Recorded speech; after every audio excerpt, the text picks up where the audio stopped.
رسول اللہ نے اس کے بعد ابو جہل کو سمجھانے کی کوشش بھی کی ہے۔ اس وقت تک ابو جہل کی رسول اللہ سے دشمنی نہیں ہے، لیکن اس واقعے کے بعد دونوں کے تعلقات اچھے نہیں رہے۔ آج کا عنوان ہے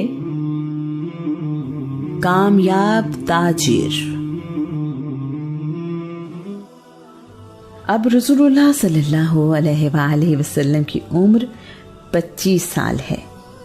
یہ 596 عیسوی کا زمانہ ہے۔ رسول اللہ نے چونکہ چھوٹی عمر سے ہی روزگار کمانا اور تجارت میں حصہ لینا شروع کر دیا ہے، اس لیے اب انہیں کاروبار کا کافی تجربہ حاصل ہو چکا ہے۔ پہل رسول اللہ تجارت کی غرض سے جانے والے قافلوں کے ساتھ جایا کرتے تھے، اب خود بھی قافلہ لے کر جاتے ہیں۔ مکہ میں چونکہ زمین نرم نہیں ہے، یہاں پتھر کے پہاڑ ہیں، اس زمین میں کھیتی باڑی نہیں ہوتی، پانی کی کمی اس کی دوسری وجہ ہے۔ مکہ میں صنعتیں بھی نہیں ہیں، یہاں کے لوگ تجارت میں مہارت رکھتے ہیں۔ رسول اللہ اب تک لوگوں میں اپنے کردار اور محنت سے اچھا مقام بنا چکے ہیں۔ رسول اللہ کا خاندان بھی اسی تجارت سے منسلک ہے، ان کی معیشت تجارت پر ہی قائم ہے۔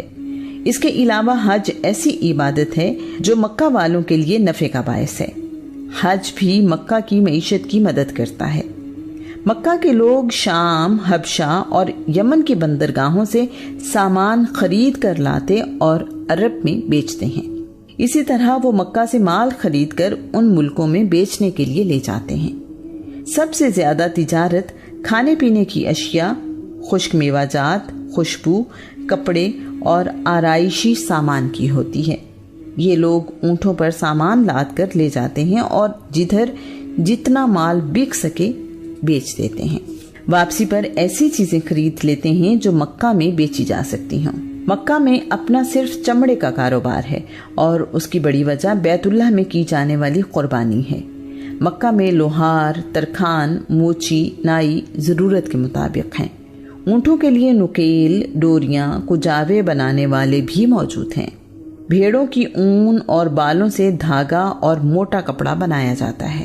انہی کپڑوں سے خیمے بنائے جاتے ہیں۔ اونٹوں اور بھیڑوں کی ہڈیوں سے خواتین کے لیے زیورات بھی بنائے جاتے ہیں۔ اچھی قسم کا کپڑا دوسرے ملکوں سے ہی مکہ میں آتا ہے۔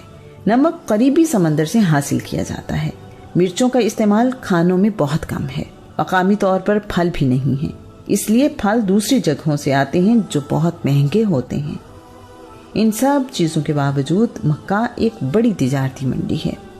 اس منڈی کی بہت اہمیت ہے اور وجہ ایک ہی ہے، بیت اللہ اور اس کا حج۔ تجارت ان دنوں بہت ہی مشکل ہے۔ سہولتوں کا نام و نشان تک نہیں ہے، راستے محفوظ نہیں، لوٹے جانے کا خطرہ اپنے وطن واپس آنے تک رہتا ہے۔ اپنے سامان کے لیے حفاظتی دستوں کا انتظام ضروری ہے۔ راستے میں کھانے پینے کا خرچ، بیماری کی صورت میں علاج، گرمی اور تپش اس کام کو اور بھی مشکل بنا دیتے ہیں۔ لمبے راستوں میں اونٹ کا مر جانا ایک مصیبت سے کم نہیں ہے۔ دوسرے ملکوں کے ٹیکس اور کسٹم ڈیوٹیاں مصیبت ہیں۔ دوسرے ملک میں پہنچنے سے پہلے یہ علم نہیں ہوتا کہ ٹیکس اور کسٹم ڈیوٹیاں بدل گئی ہیں یا نہیں۔ سفر کے غیر متوقع اخراجات ان دنوں تجارت کو مشکل بنا دیتے ہیں۔ ان تجارتی قافلوں کا منافع 100% ہوتا ہے۔ اس کاروبار میں کم سرمایے سے تجارت ممکن نہیں ہے۔ مکہ سے قافلوں کے جانے کا موسم بھی سال میں صرف 2 مرتبہ ہے۔ ہر وقت تجارت ممکن نہیں ہے۔ کم سرمایہ والے تاجر اپنا مال قافلے کے حوالے کرتے ہیں، جس کی وجہ سے انہیں اپنے منافع سے حصہ ادا کرنا پڑتا ہے۔ رسول اللہ اپنے چچا زبیر بن عبد المطلب کے ساتھ شراکت داری میں بھی تجارت کرتے ہیں۔ رسول اللہ نے اپنے چچا عباس کے ساتھ بھی یمن کا تجارتی سفر کیا۔ عباس خوشبو خرید کر لاتے ہیں اور حج کے دنوں میں بیچتے ہیں۔ رسول اللہ نے عبد الکعبہ کے ساتھ بھی تجارت کے لیے سفر کیے ہیں۔ عبد الکعبہ کپڑے کے تاجر ہیں۔ رسول اللہ نے مکہ اور دوسرے ملکوں میں تاجروں سے اچھے تعلقات بنا لیے تھے۔ اس کی وجہ رسول اللہ کا اخلاق، دیانتداری اور کاروباری اصولوں کی پاسداری تھا۔ قیس بن صائب مخزومی بیان کرتا ہے، اعلان نبوت سے پہلے رسول اللہ کے مجھ سے تجارتی تعلقات تھے۔ میں نے محمد کو اپنی زندگی کا بہترین تجارتی شراکت دار پایا۔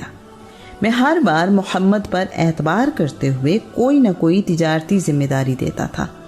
مجھے کبھی مایوسی نہیں ہوئی۔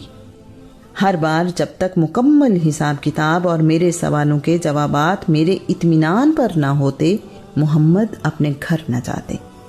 کاروباری معاملات میں محمد کا کبھی کسی سے جھگڑا نہیں ہوا۔ جب کبھی میں تجارت کے لیے مکہ سے باہر گیا اور محمد نے مجھے کوئی تجارتی ذمہ داری سونپی تو ان کا رویہ باقی تاجروں سے مختلف ہوتا۔ واپسی پر باقی تاجر مجھ سے اپنے مال، تجارت اور منافع کے متعلق سوال کرتے، جبکہ محمد میری صحت اور طبیعت کے بارے میں پوچھتے تھے۔ رسول اللہ